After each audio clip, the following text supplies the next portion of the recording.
Tosang. Hi.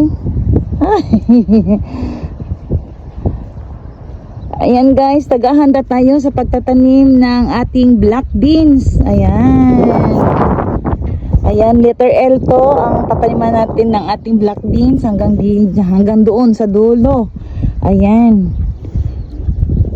Yung hataki naman natin ay nandito sa gitna.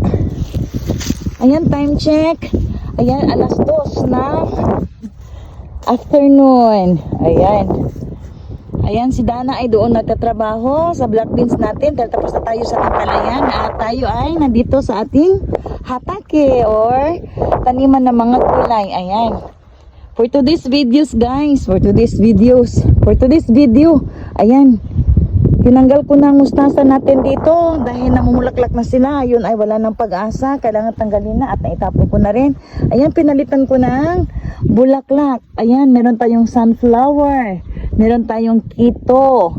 At saka meron tayong sarubia. Ayan. Titingnan natin guys kung mabuhayan tayo ng bulaklak. Hindi lang lahat gulay. Magtanim din tayo ng bulaklak. Ayan. At ito naman ay tatanggalin na natin to guys dahil tapos na ang kanyang buhay. Ang snap indo. Ayan.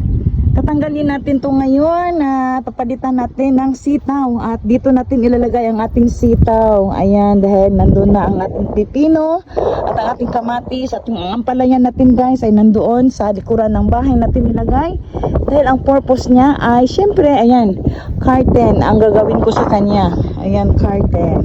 Ayan, for today's video, ayan, ipakita ko lang sa inyo na ito ay tatanggalin na natin at yan ay papalitan natin ng sitaw. Siyempre yung katabi niya ay ang ating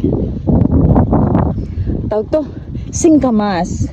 At siyempre nandito ang ating malunggay. Ayan yung malunggay. At katabi ng malunggay at ang singkamas natin ang ating ube. Nandun ang ating sayote. At nandito ang ating red purple gabi. Ayan. At nandito ang ating mga veggie. At meron tayong mga seedlings na tira na kamuting balanghoy. Ayan, dito natin tinanim. Ayan, hanggang doon sa dulo. Ayan, subok tayo. First time natin nagtanim ng kamuting balanghoy dito sa ating hatake. Ayan, dahil pasobra sila ng ating mga seedlings. At ayan guys, meron na tayong makakain. Meron na tayong pipino. Ayan, isa. Meron ng dalawa. Meron ng pipino. At syempre yung kamatis natin, ayan, namumulaklak na sila guys. Meron na. Ito ay big tomato to. Meron tayong mini tomato.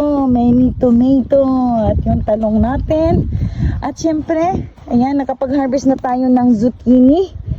At meron na ulit tayong mai-harvest. Ayan, agad araw-araw kumakain tayo ng zucchini. Ayan.